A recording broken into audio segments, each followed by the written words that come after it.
भैयासाहेब तुम्ही भरपूर शिकले असं मला कळाले आणि तुम्ही शिकून सुद्धा तुम्हाला नोकरी नाही, मग ह्याच्यासाठी कारणीभूत तुम्ही कोणाला धरताय? याच्यासाठी शिक्षणाला आम्ही तर कुठेतरी कमी पडलो. हां कारण की शिक्षण शिकत असताना आम्हाला जे अडचणी येतात तरुण पिढीमध्ये सध्याच्या बी, हां ही तरुण पिढीमध्ये आम्हाला सध्याला जे आम्ही शालेय शिक्षण घेताना पदवीधर शिक्षण घेताना मास्टर करताना आम्हाला जेवढे काही अडचणी आलेल्या आहेत ती आम्ही हे जे आर्थिक अडचणी आलेल्या आहेत, भरपूर साऱ्या आर्थिक अडचणी आल्या आहेत आणि कुठेतरी जिम्मेदारी करण्यासाठी निभावण्यासाठी आम्हाला कुठली तरी आपली गरिबीची परिस्थिती काही तरुण पिढीमध्ये आढळलेली आहे. ती गरिबी परिस्थितीच्या अनुसरणावरून कामाला जाणं किंवा हे करणं आणि कुठेतरी आम्ही मास्टर करत असताना शिक्षणापासून वंचित होणं तात्पुरतं. त्यामध्ये 1-2 वर्षाचा जर गॅप पडला नंतर परत अजून शिक्षण चालू करायचं. आता महाराष्ट्र शासन उपवर्गीकरण आणलेलं आहे, उपवर्गीकरण व्हायला पाहिजे का नाही? उपवर्गीकरण व्हायला पाहिजे, पण त्याबरोबरच उपवर्गीकरणाबरोबरच आपल्याला शिक्षण घेण्याची खूप गरज आहे. हां बरोबर आहे.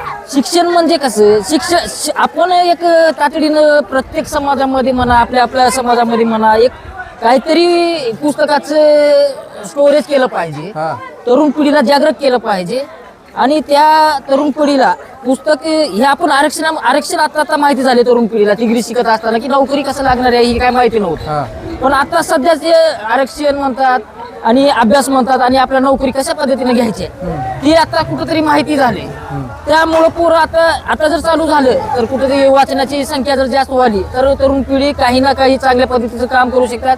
ज्याप्रमाणे आपल्याला आता उदाहरणामध्ये अबकडे जर केलं, अबकडे केल्यानंतर डॉक्टर आहेत, वकील आहेत, मोठमोठ्या पोस्ट आहेत इंजिनिअरिंगच्या, तर ह्या पोस्टसाठी जाण्यासाठी त्याला शिक्षण शिकलंच पाहिजे आणि ते शिक्षण शिकण्यासाठी त्याला जेवढ्या आर्थिक अडचणी येतात ती आर्थिक अडचणीवर सरकारने काहीतरी उपाययोजना करून अबकडे बी करावं. समजा अबकडे केलं आणि मातंग समाजाला ज्या गटात टाकलं त्या गटामधला समजा माणूसच भेटला नाही किंवा सरकारनं असं जर षडयंत्र केले की स्पेसिफिक ह्या गटामधला माणूस नाही भेटल्यामुळे तिथं ओपनचा माणूस भरायला लागलं, अशा पद्धतीने जर चुकीच्या पद्धतीनं जर शासन जर आरक्षणाचा दुरुपयोग करत असल्यास तसं मला तर वाटतं भविष्यामध्ये होणार नाही. कसं होणार नाही? होणार नाही असं वाटतं, कारण की मातंगामध्ये भरपूर काही आता कल शिक्षणाकडे वळलेला आहे आणि मला वाटतं की ही काही कालावधी आता 1 वर्षानंतर सपोज ह्या वर्षामध्ये आता जे लहान पिढीपासून ते वरी जाणारे आहेत, आता उच्च पदवीधर भरपूर इंजिनियर व्हायला तयार आहेत, डॉक्टर होण्यासाठी तयार आहेत आणि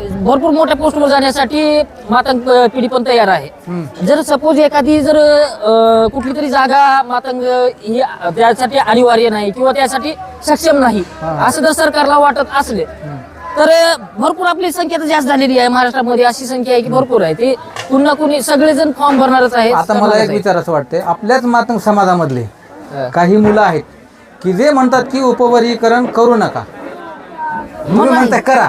उपवर्गीकरण करा माझा शब्द का आहे माहित आहे का? आता बाबासाहेब आंबेडकरांनी प्रत्येक घटकासाठी जाण्यासाठी, प्रत्येक घटकाला न्याय मिळण्यासाठी, प्रत्येक घटकापर्यंत आरक्षण जाण्यासाठी एक SC ST OBC NT अशा पद्धतीचा प्रवर्ग तयार केला. का? कारण की सवर्णापासून आपल्याला जर वेगळं करायचं झालं हरिजनाला, आधीचा काळ काय होता, सवर्णापासून हरिजनाला वेगळं केलं जात होतं. डॉक्टर बाबासाहेब आंबेडकरांना वेगळं करण्याचं कारण हेच आहे की बाबा माझे सवर्ण शिकले पाहिजे, म्हणजे सवर्णापासून हरिजन वेगळे झाले तर हरिजन सगळे शिकले पाहिजे आणि प्रत्येक हरिजनाला माझ्या राजकीय आणि सामाजिक काम करत असताना, राजकीय काम करत असताना त्याला कुठलीही पोस्ट भेटली पाहिजे राजकारणाच्या माध्यमातून, शिक्षणाच्या माध्यमातून. त्यासाठी त्यानं हरिजनाला आपलं हे वेगळं करून घेऊन मी माझा समाज शिकणार आहे, पुढे चालून राजकीय दृष्ट्याही होणार आहे. पण त्याच्यानंतर जे ST ST मध्ये जे हे झालेलं आहे उपवर्गीकरणाचा मुद्दा एक शासनानं मांडला, पण त्या शासनाने विचार केला असेल की किंवा कुणीतरी काही ना काही कुठून तर विषय निघाला असेल या वर्गीकरणाचा. पण मला असं वाटतं की आता 70 वर्षे झाल्यानंतरही मातंग समाज जात नाही वरी. का जात नाही? ही शिक्षणापासून वंचित राहत असल्यामुळं त्याला शिक्षणाबरोबर अबकडेची बी गरज आहे, हे माझं वैयक्तिक मत आहे. शिक्षण हे वाघिणीचं दूध आहे आणि ती कुणी प्राशन करेल ते गुरगुरल्याशिवाय राहणार नाही. हे आता आपल्या स्वतःपासूनच दिसून येत आहे की आपण बोलायला लागलो, चालायला लागलो.